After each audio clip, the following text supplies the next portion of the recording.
Hey loves, thank you for watching and welcome back to my channel. In today's video, I have a very popular set of nails for you guys. It is this French set of nails that I am wearing. It is a very natural look, yet very professional, very elegant, very crisp, very chic, and it's very neutral. It matches with anything and it looks very natural. It doesn't even look like it's acrylic, but it is acrylic. So if you guys want to learn how to do it, please keep on watching. To start out this set, I am going to be applying soft salmon, which is a color from a company called MSE. It is a German company that used to work with C&D in Europe, so a similar color to this will be Cool Pink by C&D. I am creating the almond first using this color and, as usual, my number 14 brush. So what I am doing right now is applying thin layers of this color, and then I am going to remove a little bit of this color by the free edge to create the French using a pink cutter later on. And what I mean by removing the color is actually removing the excess from the free edge to apply the French, or to apply the white to create the French. And I want to emphasize again that you want to make sure that this is thin, because since I am doing an overlay on my natural nail, and also this look is very natural and neutral, you want it to look as natural and as thin as possible. So at this point, I am just going to be repeating the same process to all the nails.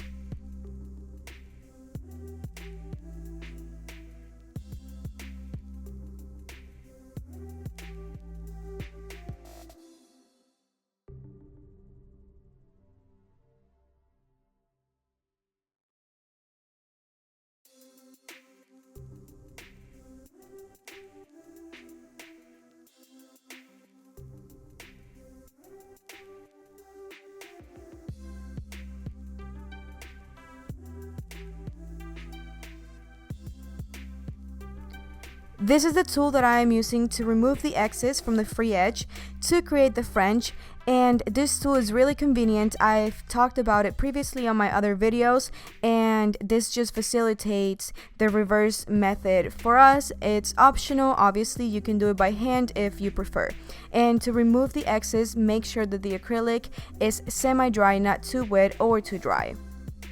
I am going to be repeating the same process to all the nails.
Now, to perfect the line between between the white and the almond, I'm using a hand file to get in the little corners and around, the line, to make it more precise and more crisp when it's done.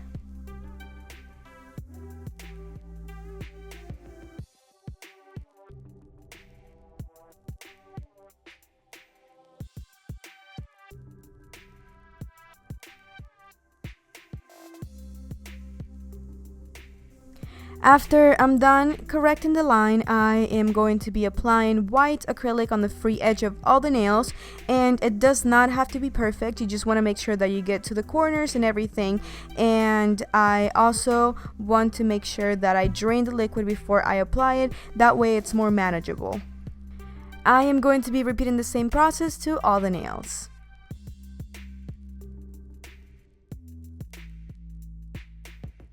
Now I am using the belly of my brush and the tip of my brush, as you guys can see, to lengthen the corners of these nails a little bit more. I think I like a little bit of a more square look than a rounded look when I do French nails on short nails, and it is definitely optional. You guys can leave it a little bit more rounded for a more natural look if you prefer.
After finishing with the acrylic application, I am moving on to the crucial part, and this is what's going to determine if your nails look natural or not. Besides, a good application, this is a very important part, and I try to leave this part in real time so you guys can appreciate the process. And I wanted to mention that I mostly use my hand file to shape the nail and my e-file with a metal medium carbide bit to remove the excess from the nail. And I am very meticulous with this part of the process. I go over it a few times. I make sure that the cuticle area is nice and blended, the sides. I look at the nail from different angles to make sure that it is to my liking and that there are no bumps at all, and it looks nice, even, and very natural.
After filing this nail, I am going to be repeating the same process to all the nails off camera because it's pretty much the same thing. But as you see from different angles that I'm showing you right now, it looks nice and even. The cuticle area is beautiful, and so is the nail if you look at it down the barrel. It looks nice and even. To make these nails shine, I am using Shine E by Exclusive Nail Couture. I wanted to mention that because I get a lot of questions about the top coat. This is a very good product. However, I do prefer the OPI Axiom that I used on my previous videos. It is easier for me to record with my LED lamp, and I wanted to clarify that with you guys, but I still use the OPI Axiom on a regular basis. And after applying this top coat, I cure for 30 seconds, and now I am applying a little bit of cuticle oil. And this is the final product, you guys. It is a very sophisticated, beautiful, elegant look, very professional, and I really hope you guys enjoyed it, that you guys share it, like it, and subscribe to my channel for more. And don't forget that I am uploading every Friday, and as always, thank you for all the love and support, and I'll see you guys next time. Mwah.